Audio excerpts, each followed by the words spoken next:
बाईजा, अगं काय ही तुझी अवस्था? हा, तू ये. असं किती दिवस उष्ट ताटातलं अन्न खाणार? हा, ए बाळा, अरे तू काय करतोस इथं? जा वरच्या खोलीत जा. अरे जा म्हणतो ना. हे बघ बाईजा, अगं जावच्या पोराला मांडीवर घेऊन कुठे आई होता येतं का? हा, नाही ना. अगं तुला जर माझ्या पोराची आई व्हायचं असेल तर माझी बायको व्हावं लागल. अगं कितीही केलं तरी आपलं घरातलं नातं आहे. हा, भावाची काय आणि माझी काय, बायकोच की. ये, अशी लाजू नको. सोडा मला.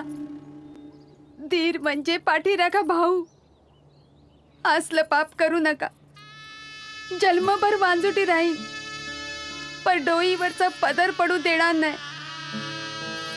मी तुमच्या पाया पडते, पदर पसरते. सोडा मला. नरडीचा गोठ घेतला ना तरी अंगाला दाग लागू देणार नाही. अगं बाईजा, येडी की खुळी तू? हा, अगं तुझ्या नरडीचा घोट कसा घेईन मी?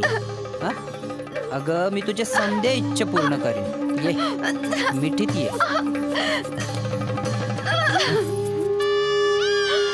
आता माझा मार्ग वेगळा. मायबाय संगत जाते मी गजानन महाराजाकडं.